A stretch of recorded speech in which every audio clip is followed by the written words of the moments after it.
A young woman mysteriously goes missing, and her distraught father turned to the police for help. When her naked body was found riddled with bullets on the bank of a swamp, a dark secret began to emerge. I'm Kathy with a K. And I'm Kathy with a C. And this is Killer Destinations. Today's destination is Chesapeake, Virginia. The city is rather new, considering Virginia's origins as the 10th of the original 13 colonies. Chesapeake was not formed until 1963, when the city of South Norfolk and North Norfolk County merged. However, the area's recorded history dates back to around 1620 with the first English settlement. In 1793, work began on the Dismal Swamp Canal. And yes, the name is Dismal Swamp. I wasn't trying to throw in an adjective. A canal that was first envisioned by George Washington 30 years prior in 1763 when he visited the swamp as a member of the first elected legislative assembly in British North America. Because the canal was dug by hand, progress was slow and it did not open until 1805. Now on the National Register of Historic Places, the Dismal Swamp Canal is the oldest operating artificial waterway in the country. Today, Chesapeake is a unique blend of rural and urban centers, providing its citizens with excellent schools, abundant outdoor recreation, and significant historical sites.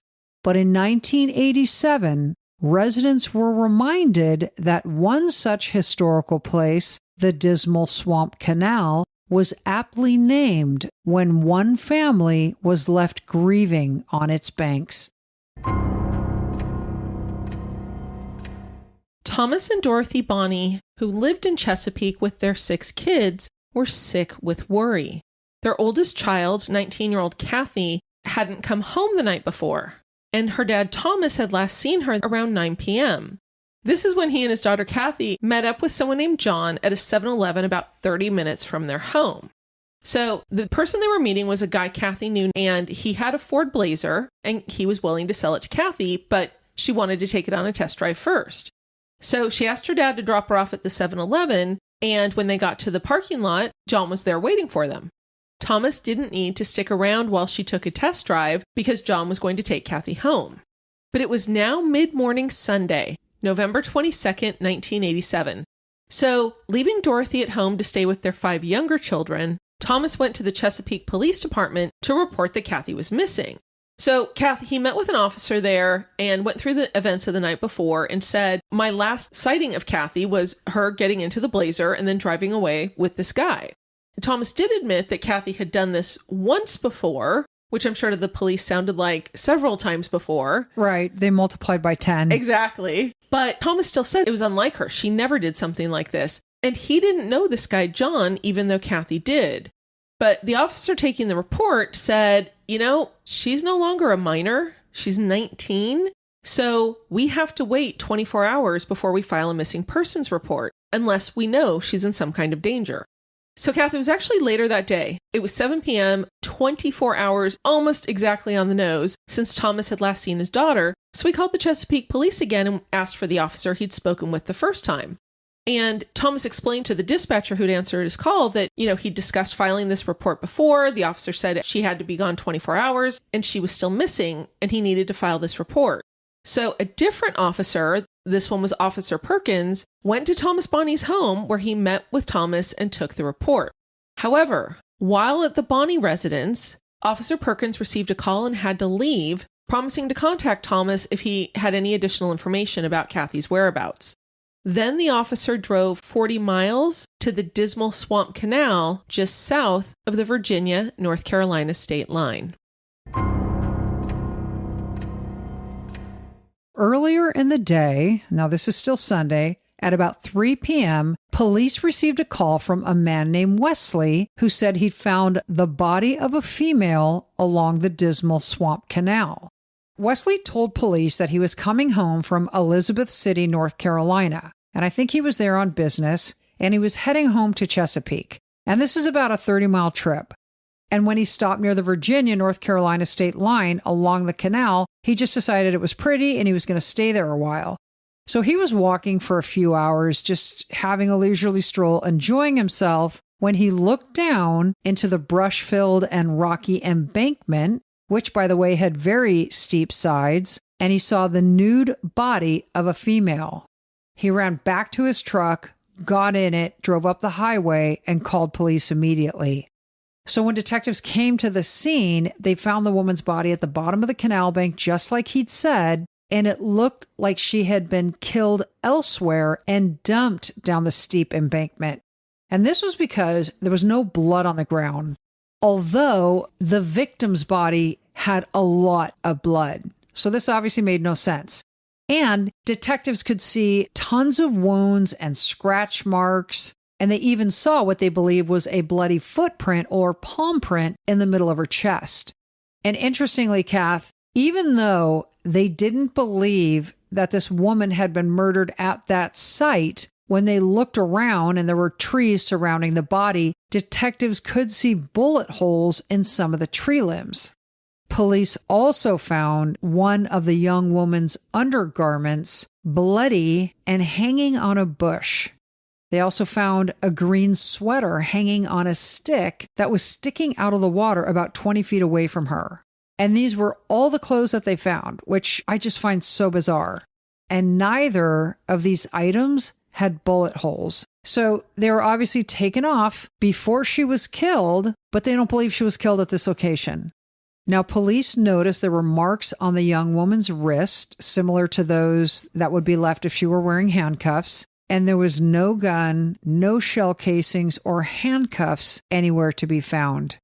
But detectives could not make a positive identification of the victim because her face bore such significant wounds, she was unrecognizable. The following day, Detective Williams with the Chesapeake Police Department spoke with Thomas at his auto salvage business. The first thing he did, Kath, of course, is he asked about Kathy's life and who she was close to, trying to get a list together of who they're going to interview. And Thomas said Kathy was a bright girl who had a lot of friends. Then the detective asked, did she have any enemies, anybody who she was kind of in a spat with, any spurned boyfriends, that kind of thing. And Thomas told the detective that he had actually recently fired a man from his auto salvage business because he knew this man was taking advantage of his daughter. The employee's name was John Hoskins, and he was married, and his wife had given birth to their first child just months before. And, of course, because his name is John, he clarified for Detective Williams that John Hoskins was not the same man named John who had met Kathy to test drive the Ford Blazer. So, of course, the detective asked for more details about what had happened that Saturday night at the 7-Eleven, and Thomas said that he drove his heavy-duty tow truck, he referred to as a wrecker. I had to look up what that meant. It's a tow truck, but it isn't one that carries cars. It has a hook on it, so it's able to pull cars or trucks out of like ditches after accidents, that kind of thing. So they're not taking it to go anywhere but the auto salvage yard. So if you have to have use of a wrecker, you're not doing well. Exactly. It's a bad day. It's a bad sign. Yeah. So when Thomas let Kathy out of the car, he said he didn't notice anything unusual. He didn't get any weird vibes from John. And he felt like because if it was someone Kathy knew, she'd be safe with him. So he returned home. At this point, Kathy, he wrapped up the conversation with Detective Williams. But then later that evening, officers returned to the Bonney residence to dust Kathy's room for fingerprints in case they needed those to compare to the crime scene. Then, just 3 days after Kathy Bonney was first reported missing, a forensic pathologist was able to identify the young woman found on the banks of the Dismal Swamp Canal through fingerprints. It was 19-year-old Kathy Bonney. And Kath, according to the pathology report, Kathy had been shot 27 times from her head down to her feet. And the shots were fired from a .22 caliber rifle. 2 of the shots were to her forehead and had actually been inflicted from close range. The pathologist estimated it was 2 to 6 inches away. Then there were 6 gunshot wounds to Kathy's face that were fired from some distance and were the reason facial recognition was impossible. There were also 3 gunshot wounds to her neck and a group of 10 gunshot wounds to the chest, 4 of which went through her heart. And the final 6 shots went through her lower legs. And Kathy, essentially, if the bullets hadn't killed her, Kathy would have died from exsanguination because the autopsy estimated that she had lost 2 to 3 quarts of blood, which is 1/3 to 1/2 of all the blood a woman typically has in her body.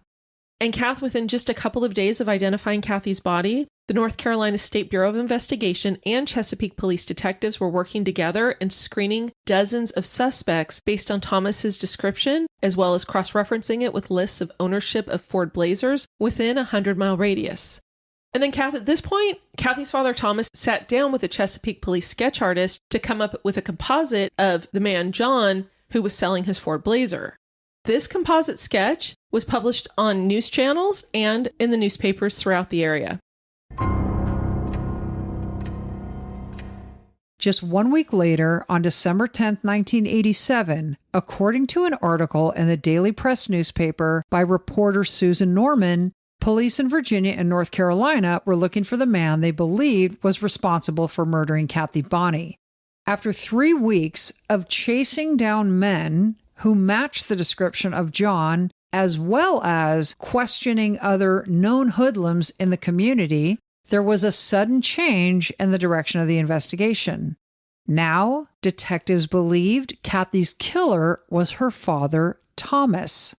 It turned out, Kath, that Thomas had 2 additional interviews after his initial interview with detectives. And in each of those conversations, and this is what cops do, they have you say the same story over and over and over, looking for little inconsistencies. They had you do that too? That's what they did to me, at least. Every time I'm interviewed, I have to do it. It's so hard to remember my lies. It is. And in one of those conversations, when they followed up with Thomas, he said he owned a .22 caliber sawed-off rifle that had been stolen from his wrecker about the same time that he fired his former employee, John Hoskins. And this was about 10 days before Kathy went missing. And in both of these subsequent interviews that Thomas gave to detectives, he told them that he drove Kathy to the 7-Eleven in his Chevy Impala. Now, that's a huge difference.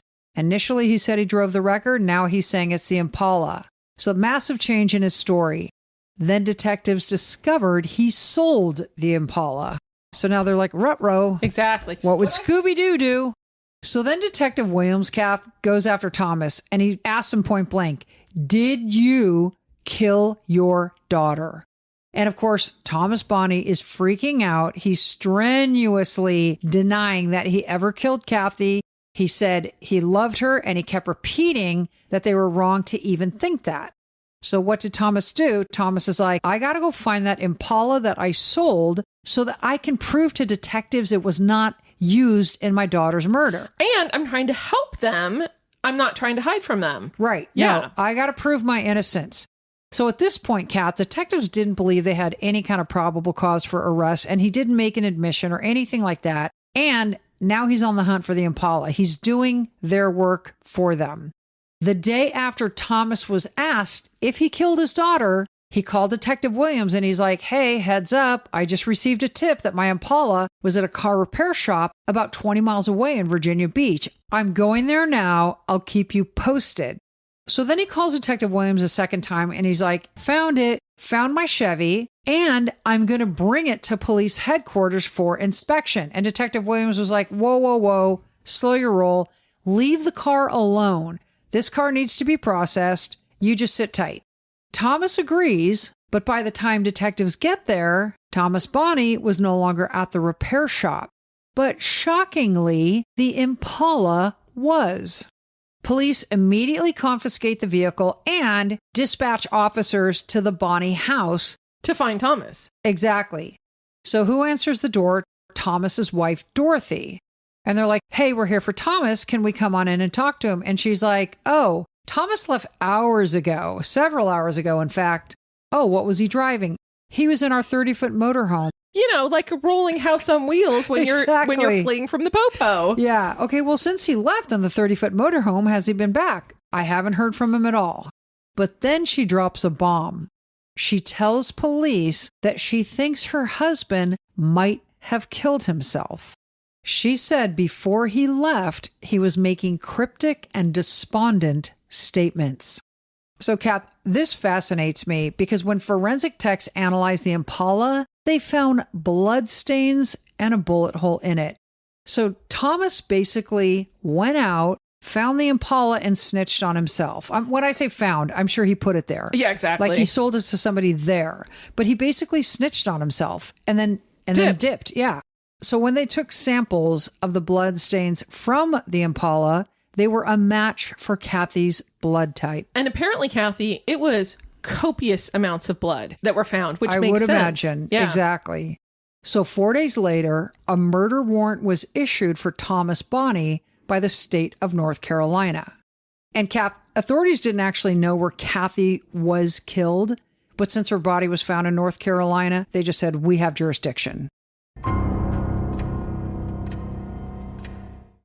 While police would not discuss a motive for this case at this point, a police source who did not want to be identified in the newspaper said that from everyone they'd talked to, Thomas Bonney was known as a very angry, controlling, and dominant man, especially with his family. It was about a month after Thomas dipped that an article appeared in the Daily Press newspaper written by a reporter named Susan Norman. This was 6 weeks after Kathy was killed. And Kath, the first thing that was reported in this article is that as soon as Thomas Bonney dipped, social workers went to the house and with the consent of Dorothy, removed the 5 remaining children who ranged in age from 8 months to 15 years from the home. And they were going to then place the kids in foster care. And the reason they did that is because nobody knew what Thomas Bonney was going to do next. If he had indeed killed his first child, what would stop him from targeting the rest of his family? But Kath, this wasn't the first time that social workers had been to the Bonney house and taken their children away. According to this article, Kath, after her children were removed from the house, then 35-year-old Dorothy Bonney went into hiding at the suggestion of police. And apparently, Kathy, she agreed to talk to the reporter, and what the reporter had written in this article was she actually suspected that Dorothy did it mostly out of loneliness, because she is now, wherever she was staying, all by herself, without her children, without her husband, nothing to do. So she sat down with this journalist for 3 hours and basically told a tragic tale of the Bonney family. Dorothy told the reporter that Kathy was truly a beautiful person inside and out and had a heart of gold. And it was actually hard for her to believe that her husband could have actually killed his own daughter, especially his firstborn. But as Dorothy continued to talk to the journalist, she basically was talking about 20 years of marriage and family and painted a classic portrait of a battered family. Dorothy and Thomas had met in Georgia when he was in his early 20s, and Dorothy was just 15, an orphan who'd had a rough upbringing in foster care her whole life. They'd only known each other about a month when they left Georgia and went to Norfolk, where Thomas's family lived. And shortly after they got to Virginia, Dorothy became pregnant, and I guess his relatives were like, shotgun time. Guess who's getting married? Exactly. And then just a month after the ceremony, Kathy was born. Married at 15 and a baby at 16.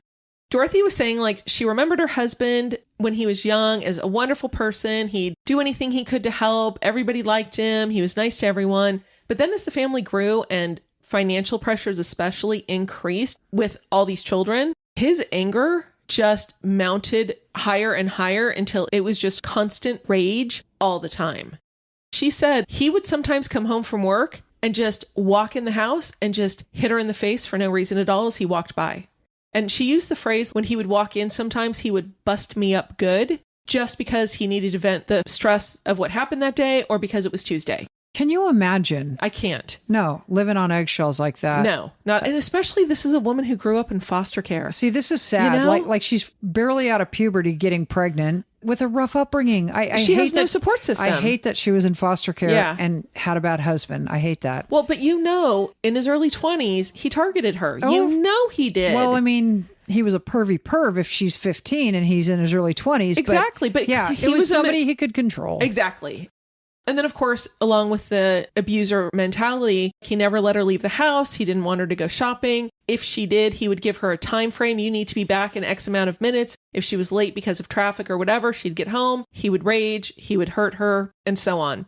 But then Kathy was talking about the fact that she was 100% dependent on her husband because in the foster care system, she dropped out of school in 7th grade. She didn't know how to read or write very well. She didn't have any sort of job skills other than babysitting and sewing. And she didn't even have a driver's license. So he had to do everything. So she was really trapped. I mean, when you think about it, getting with somebody at 15 and never breaking up, I mean, I would have been totally dependent at 15, you know? You wouldn't have. No, I mean, you actually would not have. I was a bit of an asshole, but... Yeah. Okay, I'm not going to dispute that. Yeah. But I mean, like, I had pending skills. I didn't have skill. I had pending skills. You know what I mean? Thanks to you at 15, I had driving skills. That's true. I was a good driver by then. But no, I totally agree. And it makes perfect sense because not only, I mean, we look at it and think we would have driven. We did. The fact is she had no support system, no confidence, no vision of the future, any of that. She probably, like, as we said, she had a rough upbringing. She was shown abuse and it's what she got pulled into again. Exactly. And that's what she knew. Anyways, we talked about this not being the first time the kids had been taken from her or her husband. Apparently in the late 1970s, this was about 10 years before Kathy was killed, the Norfolk Department of Social Services placed all 7 of the Bonney children in foster care after a complaint of child neglect was filed against Thomas. Now, originally, remember, we had said there was Kathy and there were 5 children left at home. This is tragic. Apparently, after these children were removed and they were gone for about 2 years before Dorothy was able to get them back, one of her children, and I don't know what order in the lineup he was, his name was Richard, and he told social workers he did not want to go back. He chose foster care. Dorothy said in this article she had never heard from him again, and she didn't even know where he was. So we said she had 6 kids. She had 7. She had 7 total. That is so sad. I know. But he must have got with a good family, so that's good for him. Exactly. But Thomas was the hardest on Kathy, and of course, it's going to escalate when she hits her teenage years because everything escalates during your teenage years, including your bad attitude and your chasing after boys exactly. and all that kind of stuff. So remember, she was 19 when she was killed, but in the 2 years before her death, Dorothy was saying there were several major fights, and it included one time when Kathy told her father she thought she was pregnant. Can you imagine having to say that to a man like this? To a rageaholic who talked with his fists? Yeah. No. And so, in response to her saying this, according to Dorothy, Thomas punched Kathy in the stomach with his fist, causing her to fall down a flight of stairs. That is unbelievable. When Kathy was taken to the doctor's office for her injuries, thankfully she learned she had never been pregnant. But then on November 20th, this was the night before Dorothy last saw Kathy alive, there was another big blowout, and of course this had to do with Thomas's employee, John Hoskins. While Dorothy and Kathy were out shopping, Thomas was apparently digging through Kathy's stuff, nosing around, trying to see what he could find out that she'd been up to, and he came across her diary. In it, he found the letter Kathy had written to Thomas's employee, John Hoskins, but the diary also contained a description of a prior relationship that she had with a man. And Thomas believed the language in each of these entries was vulgar. So when Kathy gets home, Thomas confronts her about being involved with his employee. And Kathy didn't know that he had found the letter or her diary, so she denied it. And he went into a rage like nothing Dorothy had ever seen before. But Dorothy said the next morning when they woke up, it was just like usual. He rages and he gets up and everything's good and let's all be a happy family together. Until the next time. And this was the day Thomas told Dorothy he had driven Kathy to look at this Ford Blazer and then went off with John. But Dorothy knew Thomas was lying because she knew Thomas would never allow Kathy to get into a car with a man he didn't know. On January 31st, 1988, now this is just 2.5 months after Kathy was brutally murdered and 6 weeks after Thomas dipped, Thomas was found 800 miles away in Indianapolis. So, Kath, what happened was that Thomas ditched his motorhome. I'm sure he realized it was too high-profile a vehicle. And got 4 miles to the gallon. Exactly. He couldn't afford to be on the lam in a motorhome. Even at 1987 prices. Exactly. So he purchased a car that was registered in Florida, and this is what he's driving around 6 weeks later when he's in Indianapolis.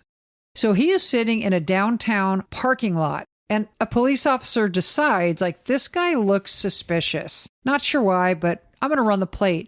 Well, he runs it and he finds out the car's owner is wanted for murder. So he calls in all this backup and they all descend. They pull Thomas Bonney out of the car and he is arrested. So the following day, Detective Williams and North Carolina State Bureau of Investigation agent Kevin McGinnis went to Indianapolis to interview Thomas. And according to court records, Thomas says, look, the day before Kathy was killed, I found, her diary and these letters, and I found out she was involved with this married man. And I was so pissed off that one of my employees and my daughter were involved that I confronted her. And when I confronted her, she denied it. And I knew she was lying. And so the next day, while she was driving around with me in my Impala, I parked on the side of Highway 17 about 20 miles south of Chesapeake. And I said, listen, I know it's true. You're involved with John Hoskins. And again, I went crazy. And I had my rifle on me and Kathy lunged for it and it just went off. So the detective and the agent were like, Thomas, you shot Kathy. This wasn't an accident. You shot her. And eventually he says, yeah, I shot her. We were parked on the side of Highway 17. I shot her. I left her body on the side of the road and I drove home. So the day after this interview, Detective Williams and Agent McGinnis returned to the jail that he was in and took Thomas back to North Carolina to face trial. And while in the airport awaiting their flight, he became a chatty Cathy. That insults both of us too. So he became a chatty Cathy with a K. And he just started talking. And he basically said, hey, I don't remember how many times I reloaded my rifle, but I know I continued to shoot my daughter. And Thomas clarified he didn't shoot Kathy and leave her on the side of the road. He actually rolled her body into the Dismal Swamp Canal. And he was actually insisting, Kathy, I didn't just shoot her and drive her there. I actually killed her there and then just pushed her. Which detectives, of course, knew wasn't true because there was no blood other than on Kathy herself. Exactly. Except, of course, all over his Impala. Well, yeah, but I mean at the scene. Right. And Thomas, a.k.a. Chatty Cathy, told detectives... He's with a C now. Yeah. That he carried his gun and had extra bullets with him that night. And then he told him that he threw his gun over the bridge into the river and then put the spent shell casings in the gas tank of the wrecker truck. And one of the things that he also said was that he admitted to removing Kathy's clothing, but he did not sexually assault her. And Kathy autopsy showed that Kathy was not sexually assaulted. Thank God. I know. But what kind of freak can remove a 19-year-old daughter's clothes? A man who's molesting his daughter. Yeah, that's true. Honestly, that was the only thing I could think. That is freaking true. And so he's yapping, chatty Cathy with a C, all over these detectives on the way home. And back in North Carolina in the Camden County Jail, Thomas Bonney then did this whole confession again to a group of reporters. So he is now confessing twice that he's done this. So on March 9th, 1998... less than a month after Thomas was brought back to North Carolina from Indianapolis, a grand jury in Camden County indicted Thomas Bonney for first-degree murder. Now, Kath, here's where it gets interesting. Over the next 7 months, Thomas was in and out of psychiatric hospitals, and according to court records, Thomas had been diagnosed as suffering from post-traumatic stress, had multiple personalities, and was mildly retarded. However, he was still found competent to stand trial despite this. Trial began on October 18th, 11 months after Kathy Bonney was murdered. And despite confessing to the detectives and the reporters, his attorney entered a plea of not guilty by reason of insanity. And Kathy actually faced the death penalty for this crime. Now, during opening statement, the only one that was really of note was Thomas's defense attorney, John Morrison, told the jury that during trial, he would introduce them to Thomas's 10 personalities, which ranged from a preacher to Satan. And he said he would do this through videotapes of Thomas taken while he was hypnotized. Kath, this was such a thing in the 80s. Was it? Yes, like claiming multiple personality disorder. Totally. Wow. Is that how you got off? That's how I got off. No, mine was like straight possession. But I remember this. Like, this was such a thing. And so was... anyway, go ahead.